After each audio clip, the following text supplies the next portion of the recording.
Okay. Okay. Hey, everyone. Welcome to another episode of The Other Side of Addiction. I am your host, Al Richards. And as I say every single week, we got a wonderful show today. And I want you guys to know today we're going to be talking about love and tolerance. And that's what our guest wants to share a little bit with us today. So our guest, Ricky, thank you, buddy, for taking time out of your day. It's been kind of a scramble for both of us here this afternoon, but man, I really appreciate you. Hey. And I just want to say thank you to our good friend Kirk for introducing us and giving us this opportunity to meet one another and share our voice. Right? We gotta speak on some things, and it's people like yourself, Ricky, individuals like yourself, who help those on the other side, because I've been on the other side, help us understand a little bit more about addiction. And you also made a comment before the show, really there's only three ways out of addiction, right? And you mentioned one is with a toe tag 6 feet under. There's either prison or you fricking get in recovery. However, before we go into that, man, so what did you mean by love and tolerance? Man, I think, well, first of all, thank you. And I agree, man. Kirk's an absolute rock star, and I want to throw a nod to him, man. He's, man, just a real solid guy in my sobriety brotherhood. And I just appreciate you both. Love and tolerance for me at this point, after trial and error, man, and 18 years of trying to walk out a different way of life is really across the board. And the deeper I've gone into the literature, I'm a big fan and proponent of the 164 out of the big book.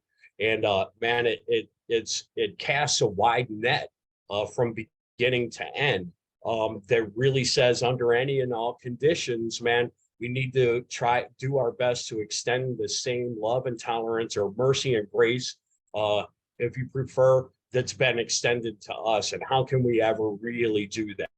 There's no room for judgmentalism or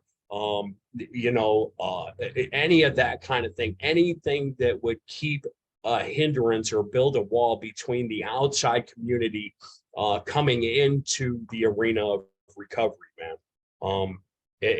I've seen it. It kills people, in my opinion. And it doesn't have to be that way. It shouldn't be that way.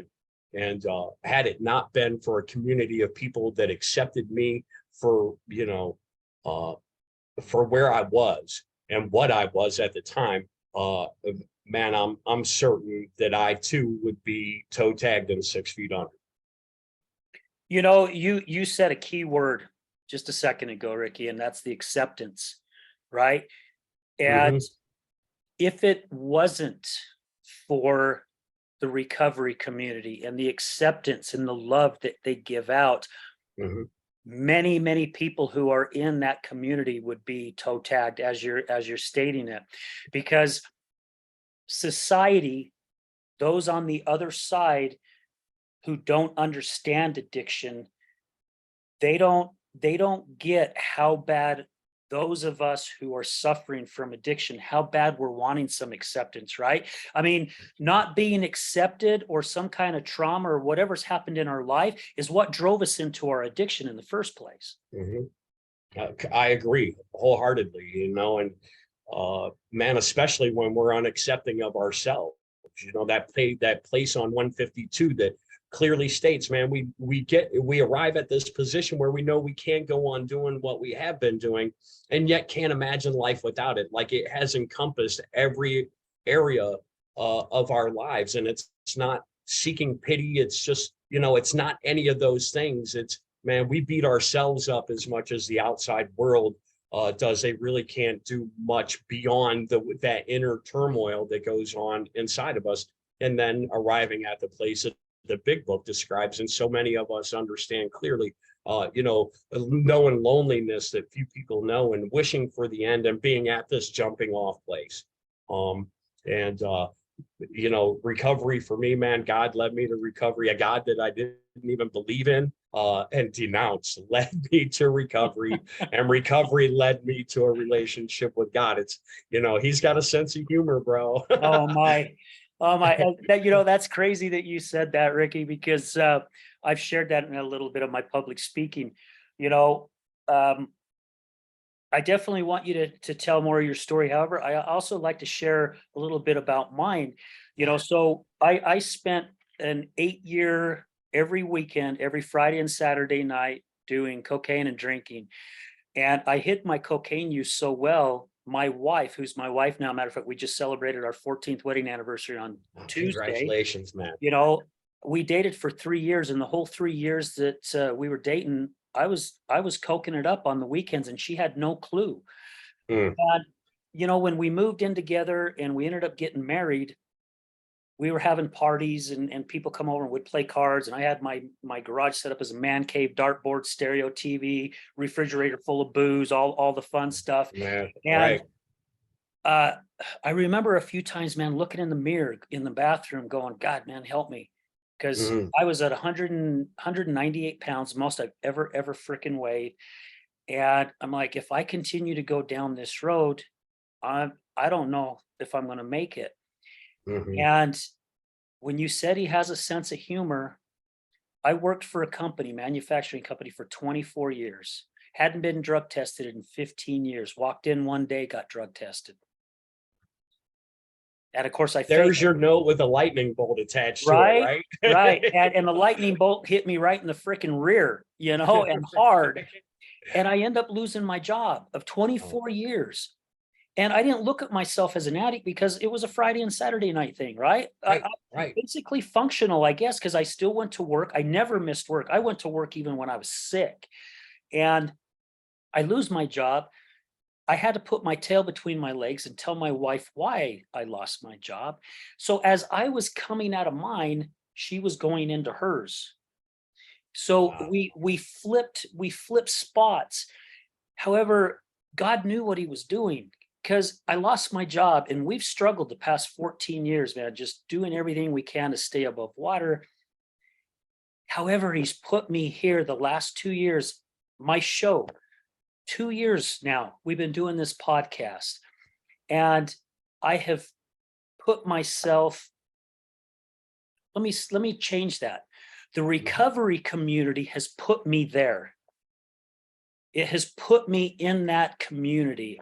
And I am so freaking grateful for that, because I get to meet amazing individuals like yourself, like Kirk, and like Jimmy, and oh my gosh, so many other people Mhm. from all around, from Canada, the UK, or all around the US.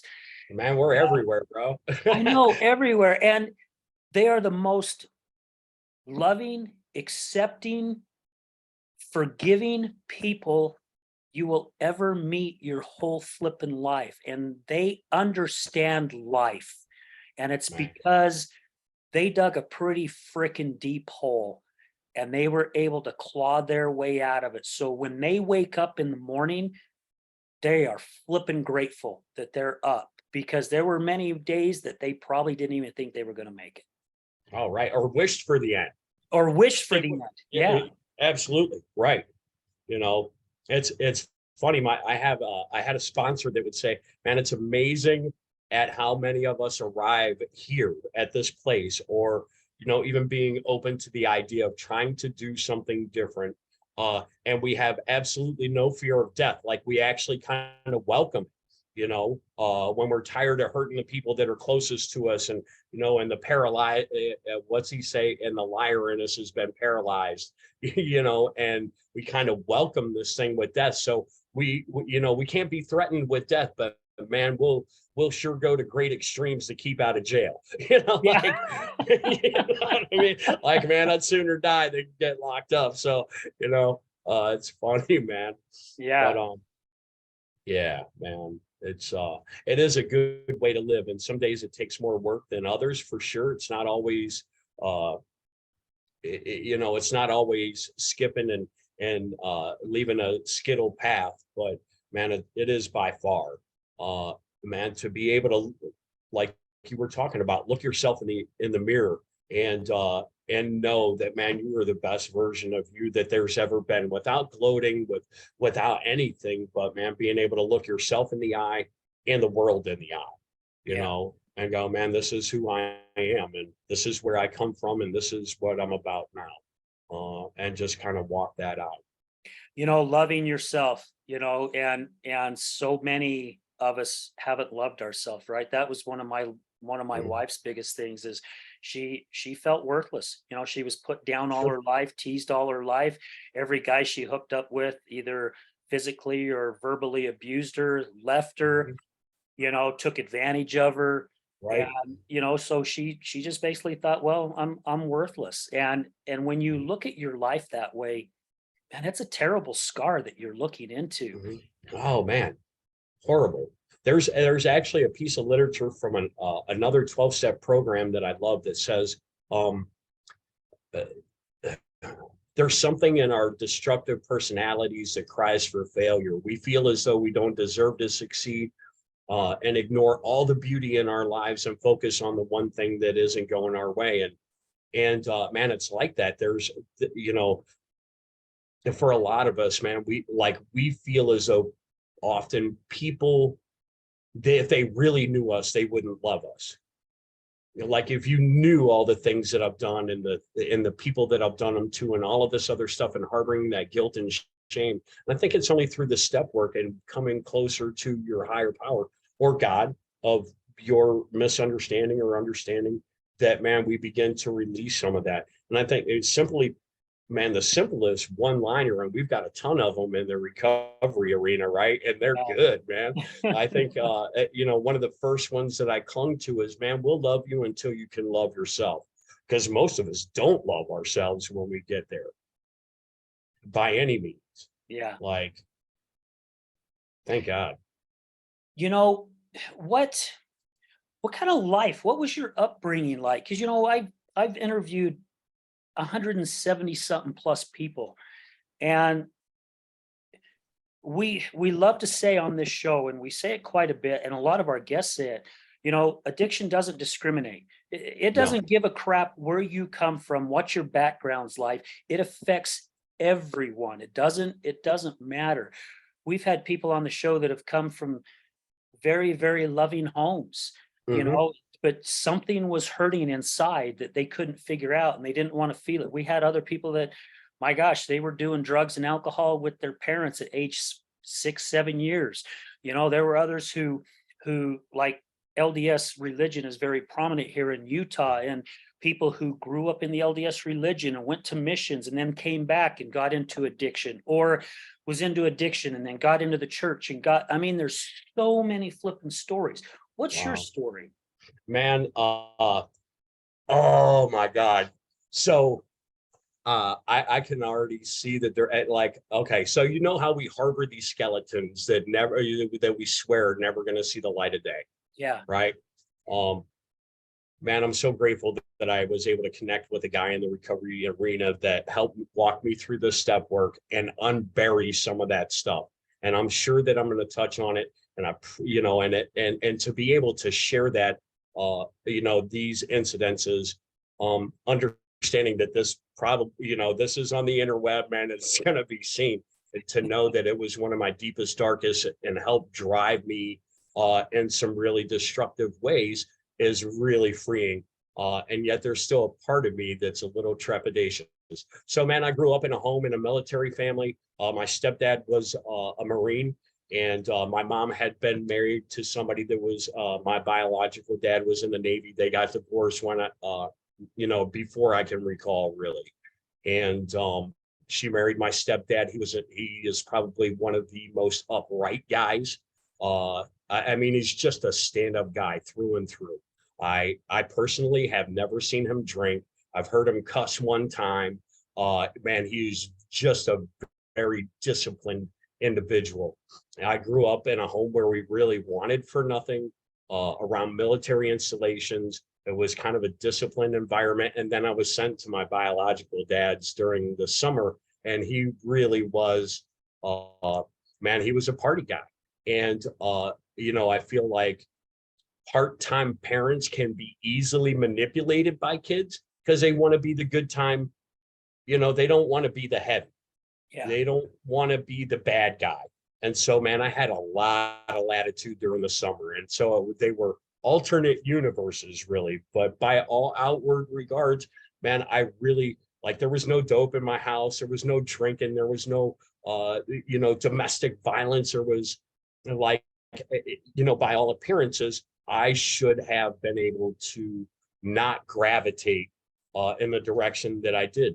And then when I was 14, my biological father was killed in an alcohol related car crash, and my mom and stepdad separated. And man, my mom, God bless her, she did the best she could with what she was working with, but not having a disciplinarian in the house, and having a whole lot of emotions, and just, man, running amok, honestly.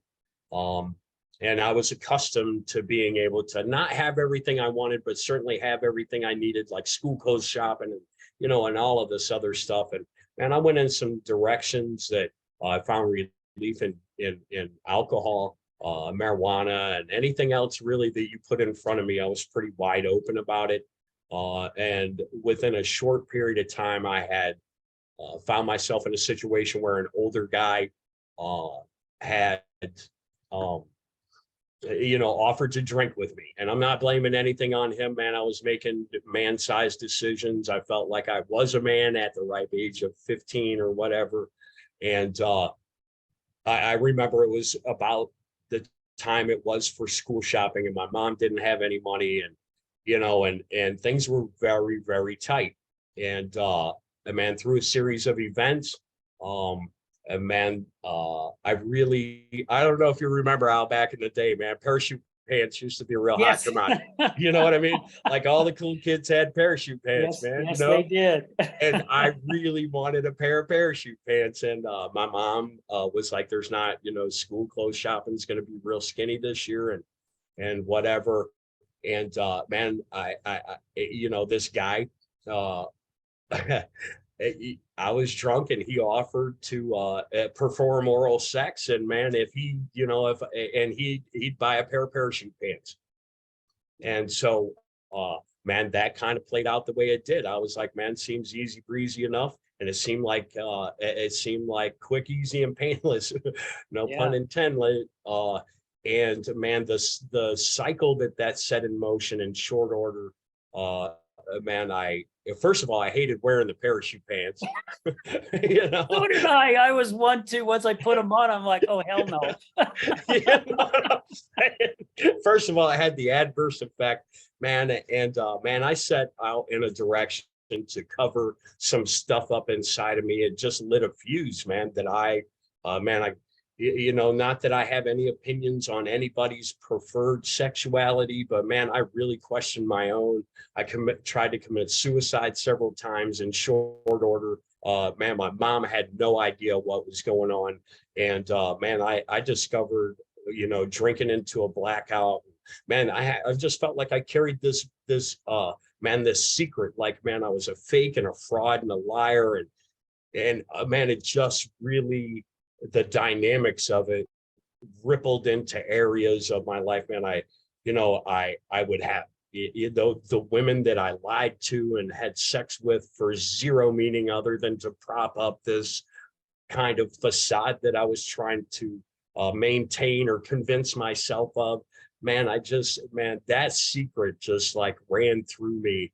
And I can't say, I don't want to blame it on anything, but it's amazing at how the insignificance of what we feel like we can bury and harbor deep down inside, and that it doesn't affect our walk.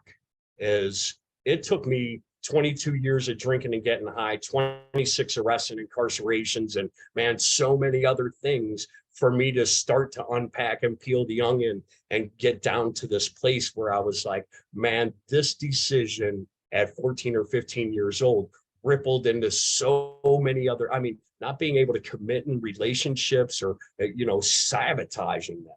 It was just horrific.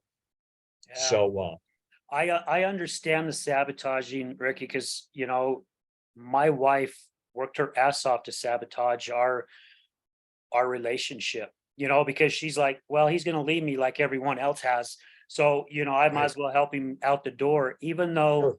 And even to this day, we've been together 17, almost 18 years, married to 14. And this woman loves loves the hell out of me, even though, you know, I hid stuff behind her back, right? A man that she felt like she could trust.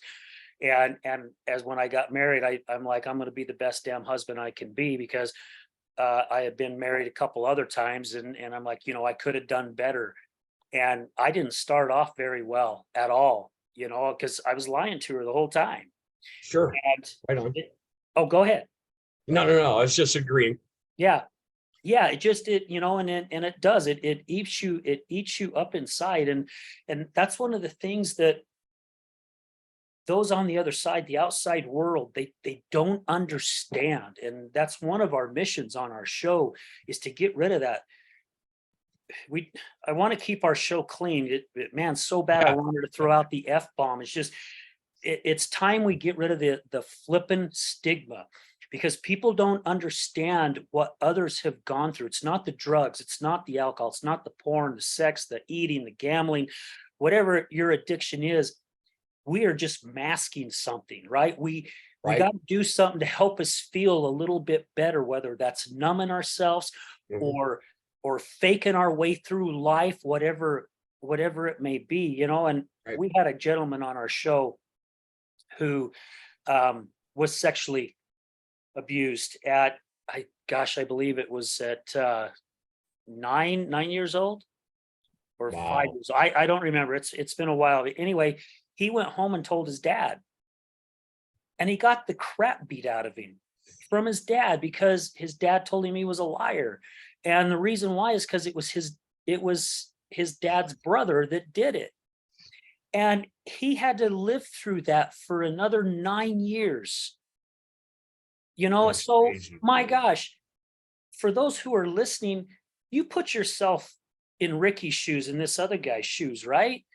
Put yourself there. What would you do? I mean, for me, I would numb myself, by all means. Mhm. And again, society doesn't know that. So to have somebody stand up, be vulnerable like yourself, Ricky, and like Joe did on the show, and Mhm. that's freaking huge, because people need to flip and know why we end up becoming addicts. Well, and Al, I'm glad the literature clearly points out where it says, the drinking and the drugs are the tip of the iceberg. When we go into this 4-step thing, it says, man, we had to get down to causes and conditions. Like drugs and alcohol were symptoms of a deeper condition. So let's get down to causes and condition. But with that, being under the influence, we never have, we're never able to get to that place where we can start peeling the onion. Man, I'm grateful that it also says, man, we deal with a spiritual malady. And once the spiritual malady is dealt with, we begin to straight out mentally and physically. I can't imagine ever openly speaking outwardly.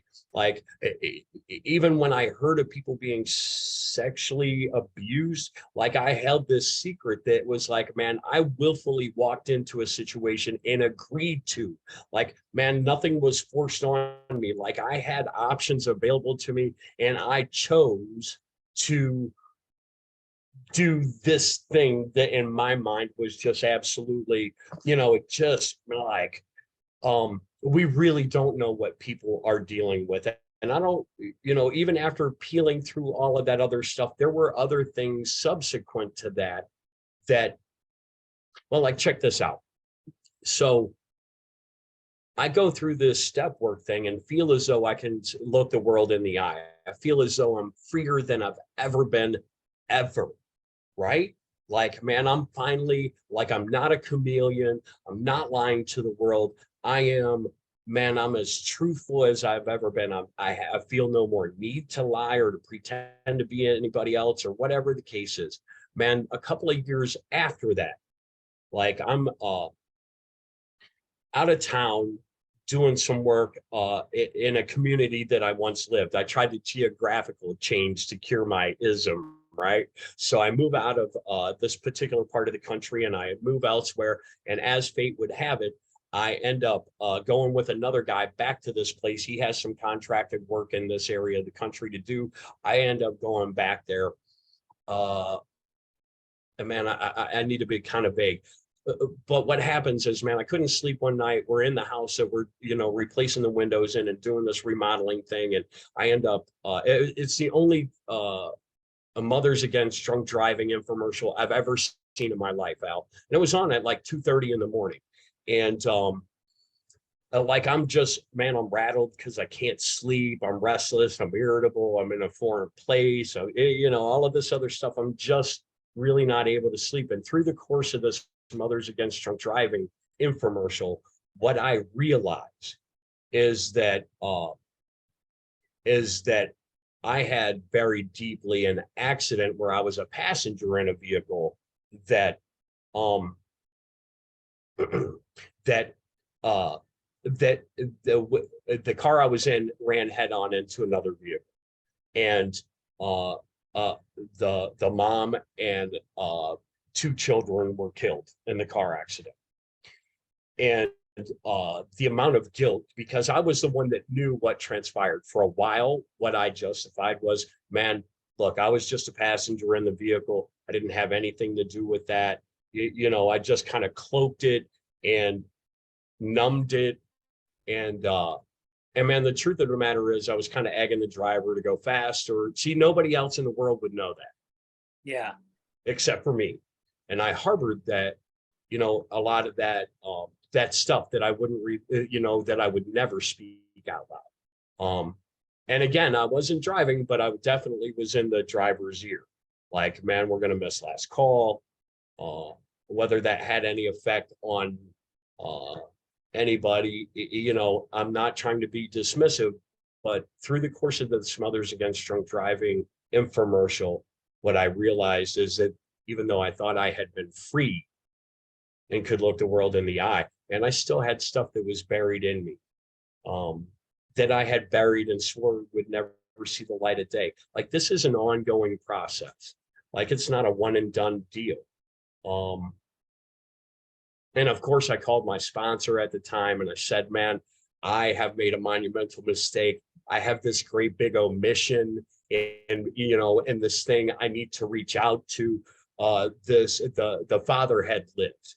That was the only family member in this accident that lived was a father, and I need to locate him and I need to reach out to him. And it had been, close to 20 years between the accident and where I was at in my recovery. And my sponsor said, there's a reason. He said, don't you reach out to that guy, man. That guy's gone through his own healing process. And there is a reason that the step work tells us, man, we make amends to such individuals, except where to do so would injure them or harm them or others.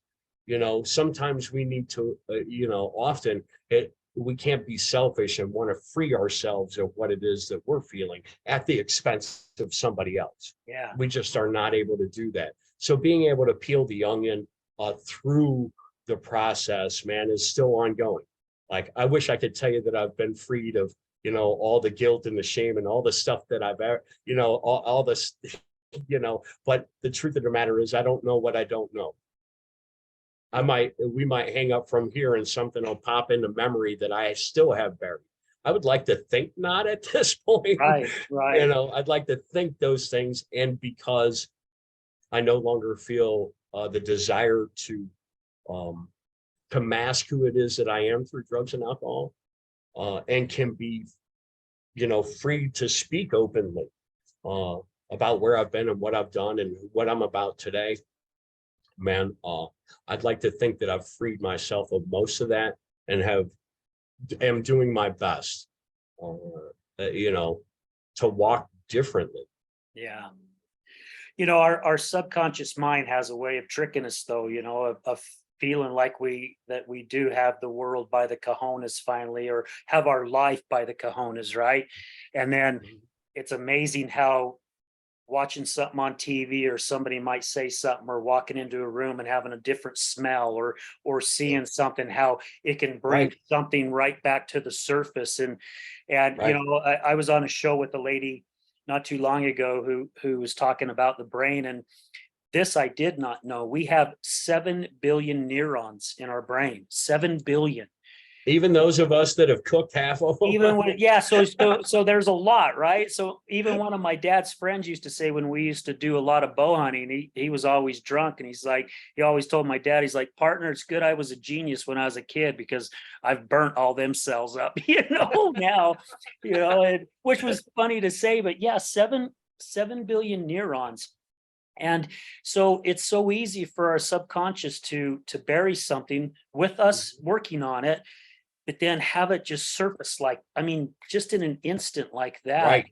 Right. However, learning the tools that we have learned through sobriety, it helps us deal with it. It gives us some tools in our pouch, right? I mean, Right. we've got a lot more tools than just a screwdriver in there, to Right. help us get through it. And it may stick with us just for a little bit. However, we've got a way of going, you know what?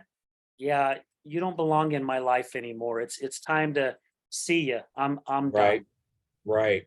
That's funny. You talk about a tool pouch. I'm gonna plagiarize. A friend of mine says, "Man, if a hammer is the only thing that you have in your tool bag, then every problem becomes a nail." You know what I mean? So it's Yeah, good to have a tool bag, an assortment of tools, not just one fix for everything. You know, uh, because it takes an assortment.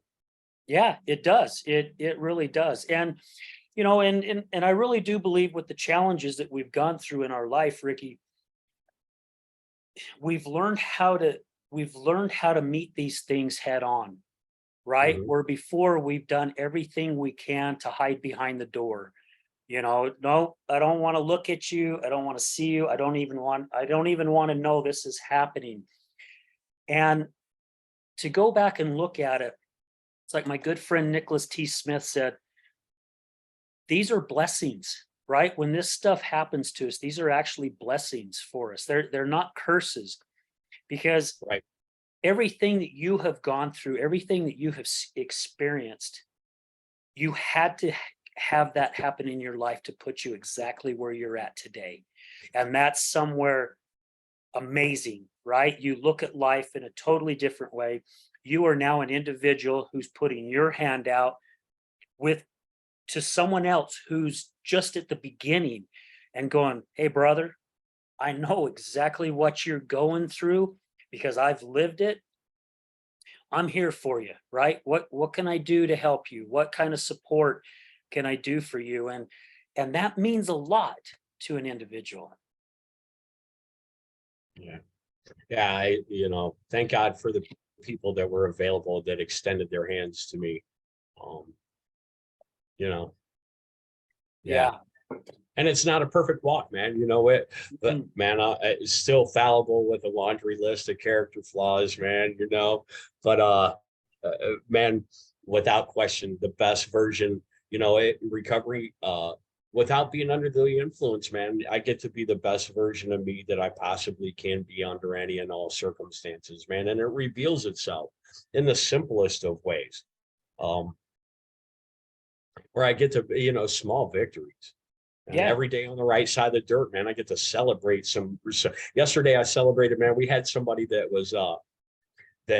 had departed from the recovery arena, or it just has been dealing with some life stuff and hadn't seen them in a while. And they reached out and were like, "Hey, like I don't know if it's been too long for me to reach out, but I need some people in my life that I really can trust right now." And there are, that is a small, that's a short list.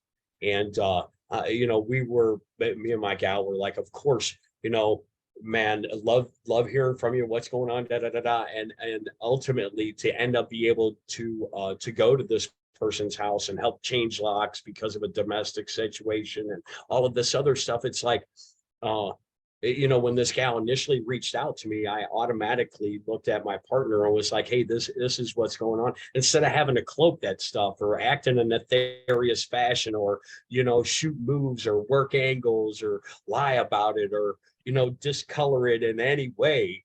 And it's just, man, it amazes me that I'm like, man, that's really cool, man. That's, Yeah. you know what I mean? Small wins, like, like, it's cool, man. It Um, is. It is. right. And And in all honesty, and correct me if I'm wrong, it's helping you more than you're helping her, right? Absolutely. That's the crazy thing about it is, is that it is,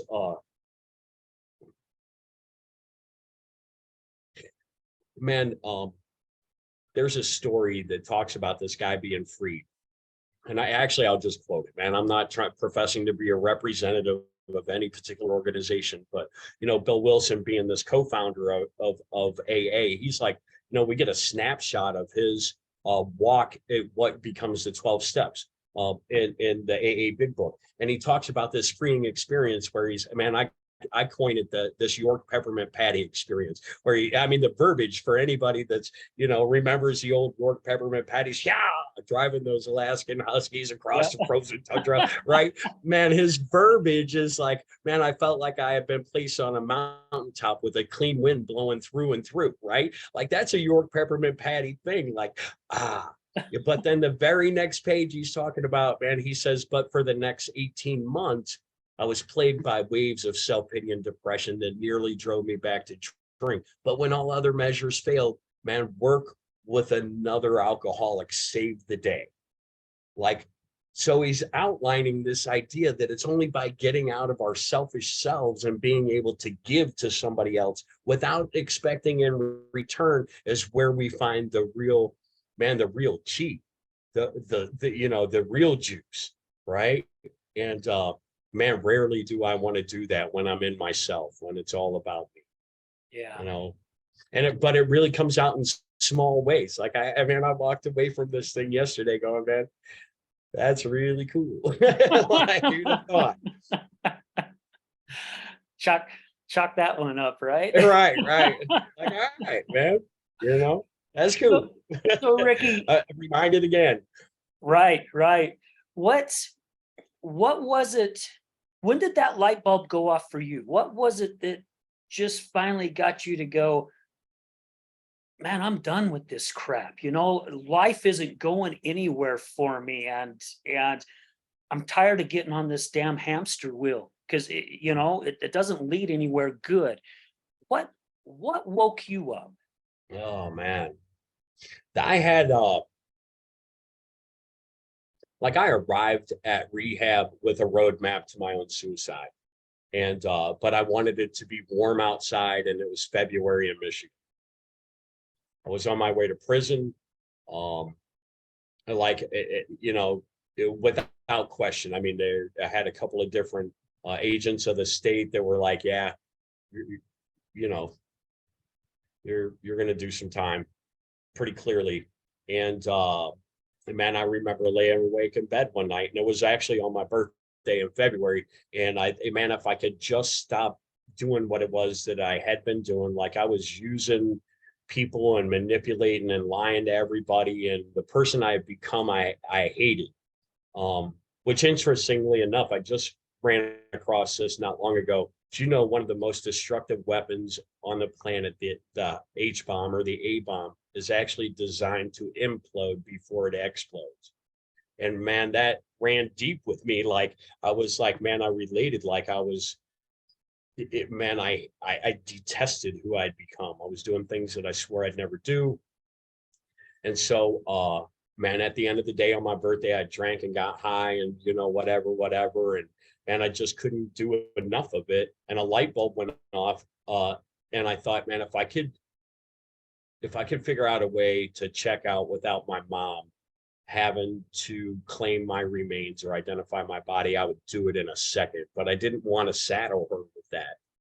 And man, and a thought occurred to me, man, if I rode my motorcycle off a bridge, I bet I could wrap it out fast enough where me and my bike would go off the bridge, and they'd never find me and they'd never find my bike. And I could just leave some notes for people that were closest to me, like, hey, I've bounced, I've ducked this court case and gone to find myself, and, kind of rode off into the sunset. And that would track with who I was at the time. Yeah. And so going to rehab became a facilitation to commit suicide. Like I needed to kick a court case down the road. And I showed up in rehab. and with this plan to manipulate the court until it got warm out.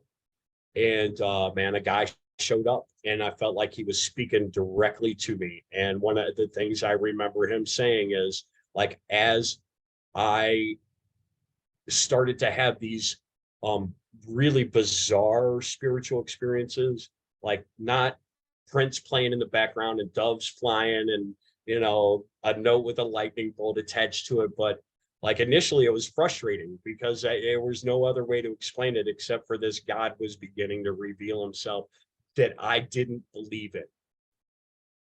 And it confused me, and I was irritated and frustrated. And man, the guy that ended up being my sponsor, this guy named Bill Shotwell, God rest his soul, man, said, listen, man, do this thing for 90 days. Do 90 meetings in 90 days. And if you don't see measurable progress in that amount of time, go back to doing what you have been doing. Your misery can be refunded. And that set with me. And I was like, okay, I'll give it a shot. So it was not like the flip of a switch. It wasn't like I heard this pop and my head came out of my butt. It was like a sunrise where you kind of begin to see the colors and the light. And it was just kind of progressive. Um, and it outlines that in the big book too, in the spiritual experience, where it says, man, it was an educational variety spiritual experience where I gradually, like, okay, I'm gonna give it a little more of a chance. I'm gonna give it a little more of a chance. And you know, and it just kept kind of revealing itself. You know, I mean, gosh, that could even almost be the title for the show, you know, going to rehab to commit suicide. And I've heard a few other, not a lot, but just a few other of our guests pretty much say that same thing, right? They were just trying to figure a way that they could check out without hurting their loved ones because they had hurt them enough, right? Right, And they know the right, pain that they had caused. And they're like, well, I can't do this because it would cause them more pain. Just a way for them just to disappear. right.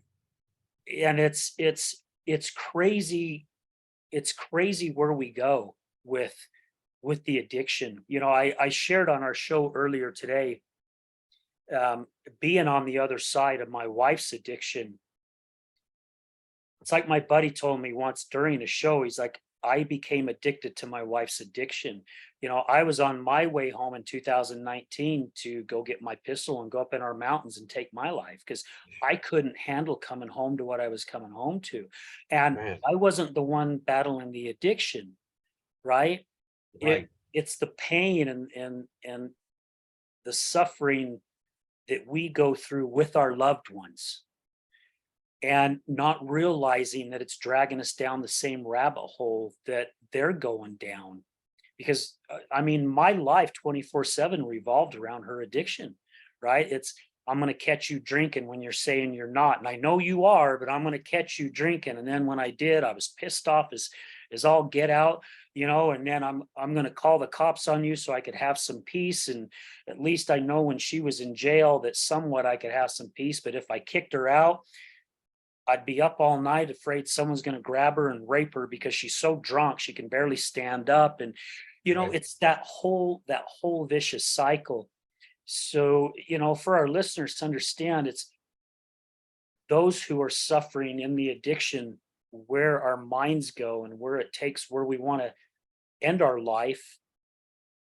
It's also affecting us on the other side as well, to where I doubt I'm the only one that's ever thought that. I Certainly know not. for sure I'm not, right? Hmm. And again, this is what helps when we're out here and we're talking about it. If you feel like you can, because I've talked with some people that said, hey, I'd love to have you come on the show and tell your story. And they're like, you know, Al, thank you so much for the opportunity. I'm doing everything to bury that past and not have it resurface. And that's Right, their journey, right? right. And I'm good Absolutely. with it. I'm good with it. It's Mhm. like, hey, I understand. I won't ask you again. Other people like yourself, it's like, man, I'll come on. I'm a freaking open book because it's helping me and it's helping others. And so all our journeys are a little different. Mhm. However, it seems like those who have gotten close or who have overdosed and actually come out of the overdose, it's like that's when God steps in and goes, okay, I'm going to help you now, right? And Mhm. because he could see that you're wanting help, and Right.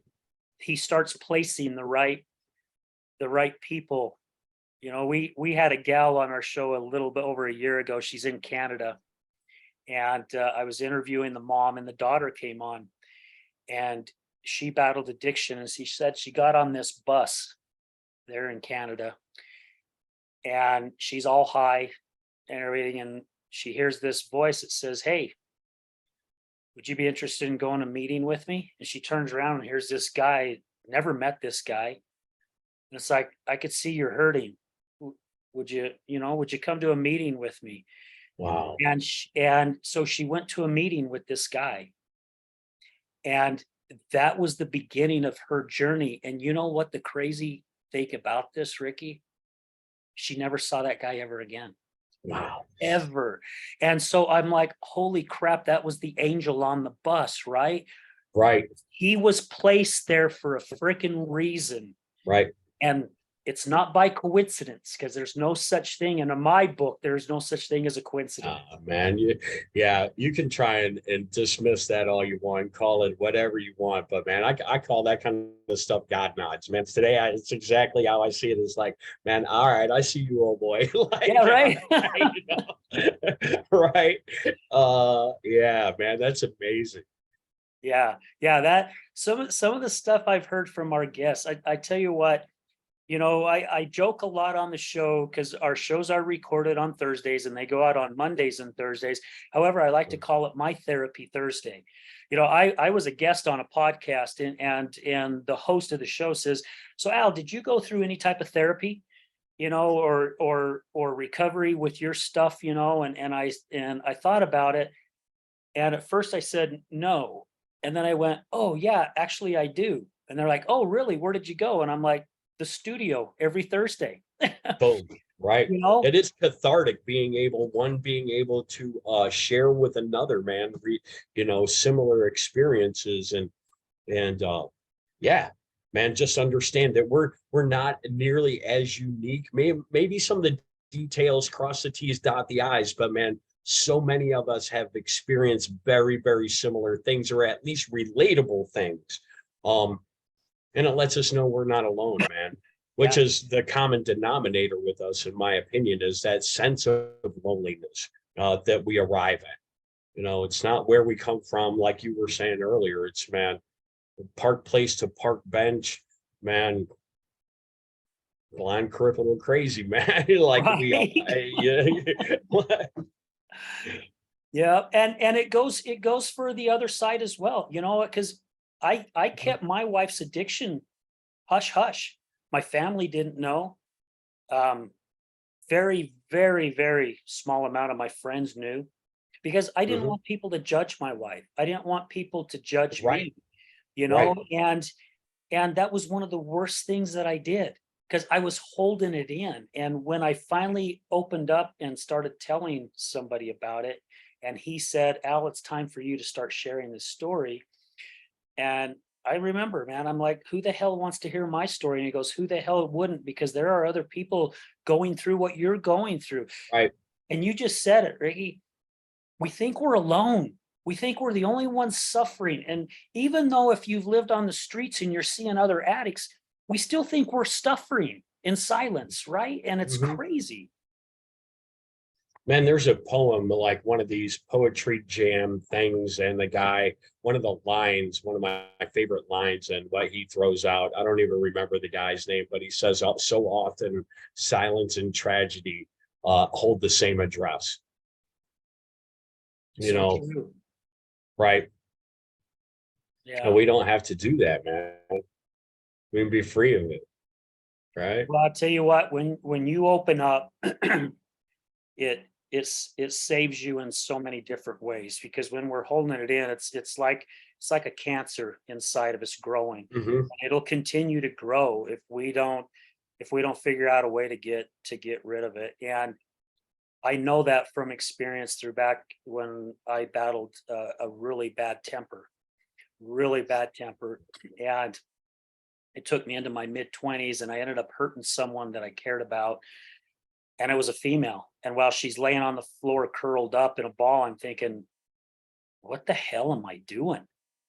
You know, and it's because I held things in, right? And then Right. it took something very, very tiny to light that fuse, and the fuse was so short, I blew up. And there were times, man, I didn't care if I was going to get my butt kicked. I didn't care what was going to happen, what the outcome was. All I saw, all there was blinders, and I was just going off. And it took me 6 months of therapy to start realizing what I was doing. And it was just because I was holding so much anger and so much pain inside, that of things that had gone on in my life as a child. And I blamed my cocaine and alcohol use on my job, because it was a very stressful job. I mean, very, very stressful. Right. However, now that I've really started opening up and talking about it and looking back, I'm going, oh, holy crap, there's a lot more. There are a lot more chapters that I didn't even realize that basically I had ripped out, but they're still sitting there, right? Sure, man. Peeling the onion, right? Is, Yep. we pick out the most identifiable or their most obvious stuff. And you're right. It does grow like a cancer, man. I heard somebody say one time that, like, like the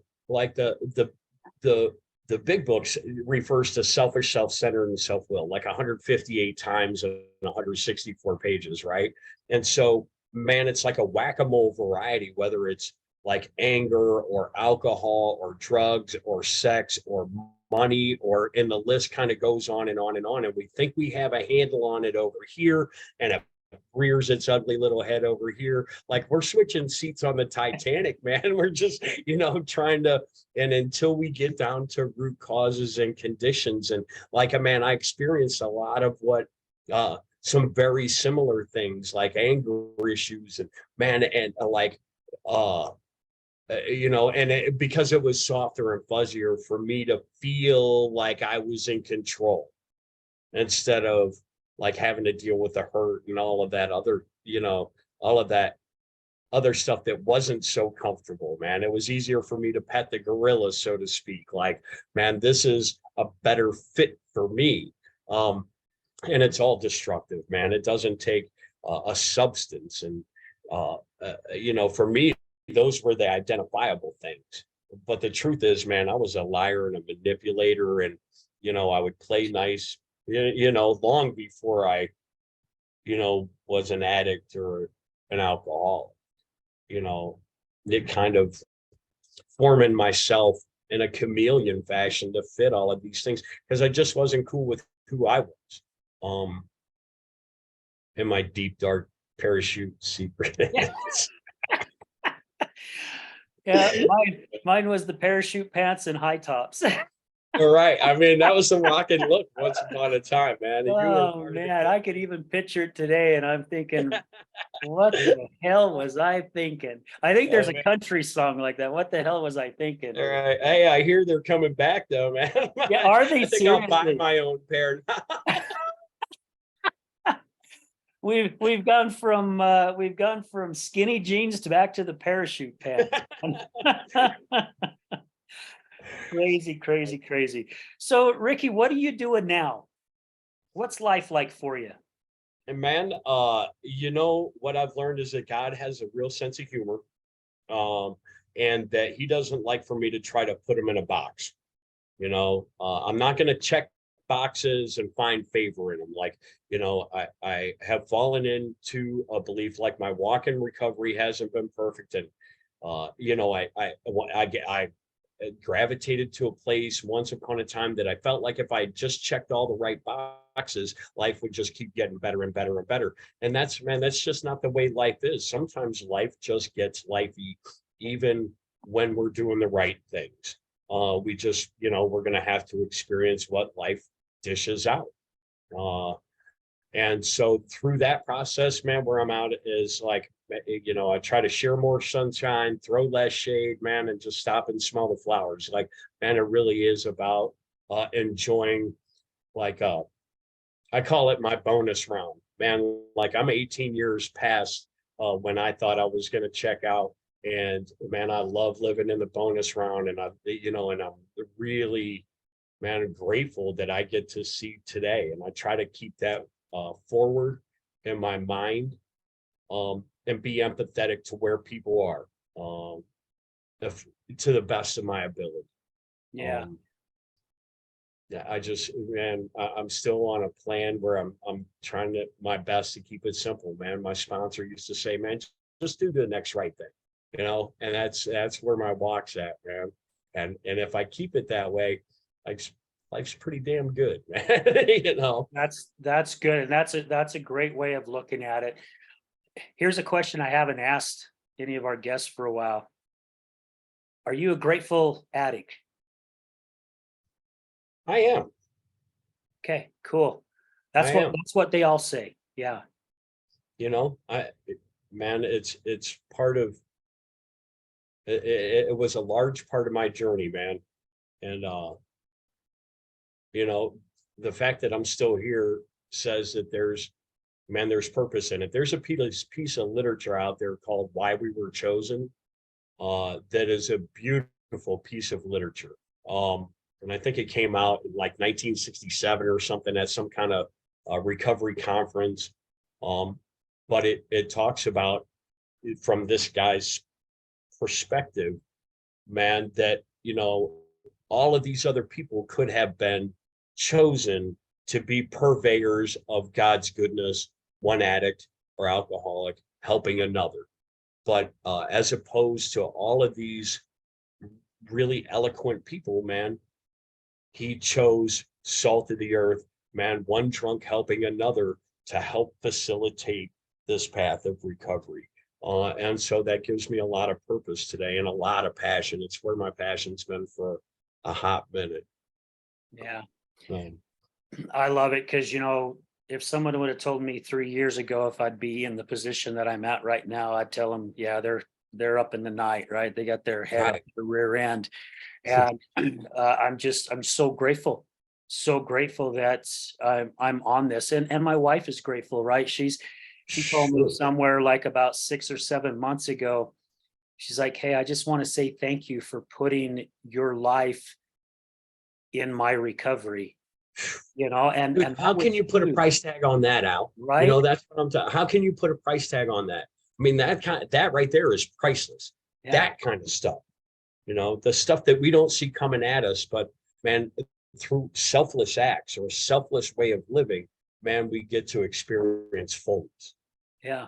That's beautiful, man. What an amazing specimen of manhood you are. Well, thank you. And yeah, the same to you, buddy, because it again, it takes individuals like yourself to change the world and to help other people, right?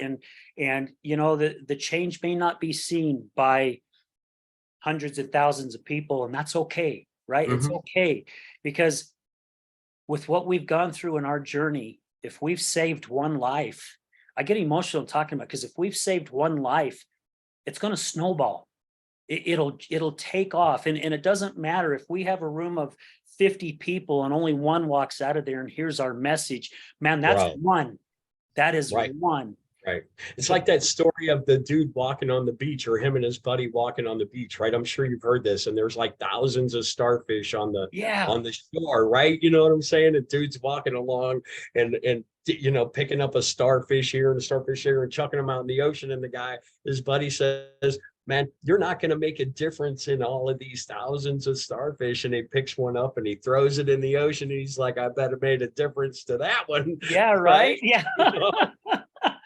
Yeah, I've heard that story, except it was an old man and a little boy. So an old man saw a little boy picking up these starfish and throwing them in, and walked up to see what he was doing. And he told the little boy the same thing. He's like, you're not going to make a difference. And just like you said, he picked that one up and threw it in there. He goes, well, I made a difference to that one. And then he did that to another one, right? Right. Because right. It's all it takes. And I was pretty much sure that you were going to say yes, that you're a grateful addict. And I bring that up sometimes because, and our listeners have heard me say this on the show quite a bit.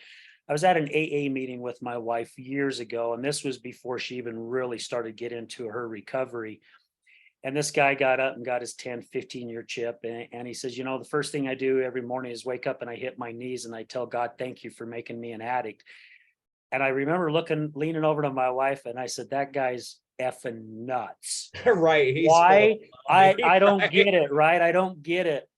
And it's taken me some time to realize what he meant by that. Right. And I get it now. I get it, because there hasn't been an alcoholic or an addict, no matter what the addiction is, gambling or sex or porn or drugs or alcohol, whatever it is. Every single one of them say, yeah, I'm grateful, because it made me who I am today. I'm a much better person than I was yesterday. And I know the direction that I'm going. And I've got the tools now to help other individuals, and some that don't believe in God, but they still believe in a different higher power. They have a higher power, and that's all that matters. Doesn't matter what it is to them. That's all that matters. Right. And it gives us purpose where we didn't have purpose before. You mean, how many people are out there? Man, I don't even care to speculate. I don't know until I arrived at into the recovery, and for a period of time, man, like I had some passions, but man, if you'd have asked me what my purpose was, man, I really don't know. Yeah. I really don't know if I'd have absolutely had an answer. And this is man, I'm pretty clear that, man, I'm here for a reason. Way too many people have been called short way too soon that have been far more deserving than I. Faster, prettier, smarter, better look, all of it. And so, man, I'm pretty firm that I'm here for a purpose, man. And I'm thinking that this is part of it. Certainly a passion. Yeah. And you too. I'm sure you can attest to that as well. Oh yeah. I hear it. Yeah, I'm with you on that. We've said a couple times how God has a sense of humor, and it's been 14 years since I lost my job, and my wife and I were still doing everything we can to keep our head above water. However, I'm really grateful. I mean, I found my why. It's do my best not to get emotional on this, but when I first started this podcast, Ricky, my wife was pretty ticked off at me. Right? Because she's like, all you're doing is going in there and you're talking crap about me and you're talking about all this bad stuff that I did to you. And she was just in the beginning stage of her recovery. Okay. So she's still not in the right mindset, however, but also I understand what she was thinking. And I can't remember how many shows. I guess we were probably maybe 2-3 months into it, and she wasn't working. And she says, hey, I want to come into the studio and watch one of your shows. And I'm like, okay, I don't have anything to hide, right? I mean, yeah, come on in. And she comes into the studio, and I don't remember who we were interviewing. We did, I think, one show that day. We get in the vehicle and we're on our way home. And she leaned over to me, Ricky, and grabbed my hand, and she says, I was mistaken. She goes, don't you dare stop what you're doing. And I was like, oh my gosh. And I teared up then, just like I am right now. And she got it, right? She goes, I had no clue this is what you were doing. And I'm so grateful that she came into the studio that day. Right. And now, we talked a little bit of our story in October of 2021. She was finally ready, and she's opened up, and we told a little bit of our story, and I've invited her up on stage with me when I've done public speaking to say, hey, this woman is umpteen months sober, man. Everybody give her a hand, to celebrate her for all the hard work. And she's a huge supporter now. And now she's a CPSS, and she works at one of our local recovery centers, and she's helping other people. And it's just this whole journey God has put us on. And I'll be 60 in July. And it took me up until 2 years ago before I finally realized what my why was. And this is my why. this is my passion, is to take this podcast out there as far as I can get it. And there's amazing podcasts out there on addiction. And I've been a guest, very blessed to be a guest on a lot of them. There's so Right many on, good man. ones out there. However, this is my journey and I want to take it to a whole different level. And I just want to get it out there. It's like, this is me now. This is my world. And it's crazy. It's just crazy Man, what it gone. that's, man, what a beautiful thing, man. Yeah, I think so. Yeah, man, I'm with you. Yeah. Thank God for people that are have the tech savvy and the means and ability and the passion and the purpose to do what you do. Like I said before, the man, the scramble Yeah. before the show. Like, I'm a tree guy, man. I'm analog. You get me around a computer, man. I'm just like, So yeah, man. And Well, I've been very lucky because normally we're in a studio. We're in between a studio change, so I'm actually just sitting in my apartment with a green screen behind me and my little sign, which apparently you can see a little bit of the background. It's yeah, no, man. Actually, you know what? I've caught that through a number of podcasts that, man, you guys were in between studios and stuff, and I think it's amazing that you just, man, had you have the fortitude to continue to carry on. yeah. Press on, brother. Yeah, I wasn't going to stop, and I was actually had someone mention to me, it's like, yeah, you need to hold up until we figured things out, and I'm like, and when that happened, I had people that was booked on the show that had been waiting 2 months to be guests on the show, and I'm like, nah, I'll figure out a way to make this happen. Right We're on. we're still going to do it, and I was on the phone with a lot of people going, how do I do this? What do I do? And Kudos to you, brother. oh, thank you, thank you. All right, man. We have been going an hour already. It's hard to believe. It goes by so fast. Zippity boom. Right? So before we end, Ricky, what would be your main message? What's your main message for our listeners today?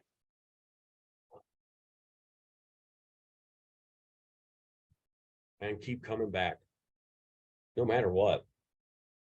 And we'll love you until you can love yourself. Perfect. I love it. You hit that nail, right? Right on, man. Just sharing what's been shared, man. That's it. Just coin it, right? That's it. That's it. Well, brother, man, I am so honored and so grateful that we had this opportunity to sit down today and have this conversation. Thank you again so much for your vulnerability and your openness and being willing to come on the show and share that.